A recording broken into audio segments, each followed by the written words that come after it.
Investasi dana pensiun di keranjang saham terus menyusut dalam beberapa tahun terakhir. Tren ini berpotensi berlanjut jika melihat kondisi pasar yang memerah pada awal 2025.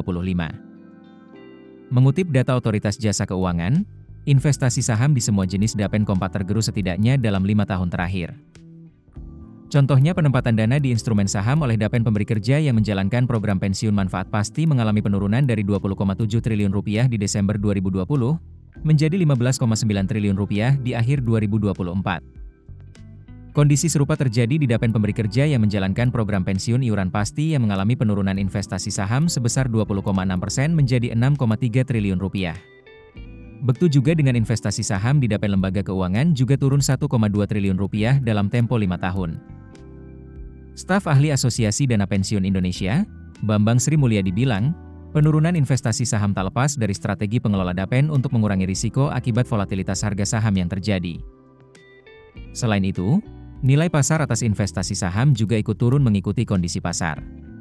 Akhirnya, dapen memilih untuk berorientasi pada instrumen fixed income guna menjaga kebutuhan likuiditas. Berkaca pada kondisi awal tahun ini, Bambang menilai, peluang nilai investasi saham untuk berbalik arah terbilang kecil. Investasi saham kemungkinan akan stagnan, jika naik pun tidak akan signifikan. Kondisi serupa terjadi di dana pensiun BCA yang mengalami penurunan porsi investasi saham menjadi 3,32% pada Februari 2025, berbanding 5,19% di Februari tahun lalu. Direktur Utama Dana Pensiun BCA, Budi Sutrisno mengatakan, penurunan terjadi karena harga pasar yang turun. Sejatinya, Budi mengakui, penurunan pasar akan memunculkan saham-saham yang memiliki valuasi cukup menarik. Sehingga, jika ada likuiditas yang tersedia, saham tetap menjadi keranjang yang bisa dipilih. Karena dalam jangka panjang, instrumen saham tetap berpotensi memberikan imbal hasil yang baik.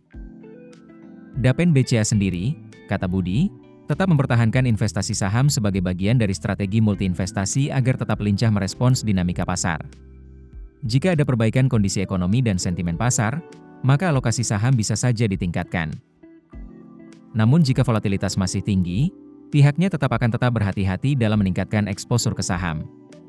Yakni, fokus memilih emiten berfundamental kuat dan punya prospek dividen menarik. Secara total, investasi dana pensiun BCA masih didominasi surat berharga negara dengan porsi 37,46%. Diikuti instrumen tanah dan bangunan sebesar 15,9%.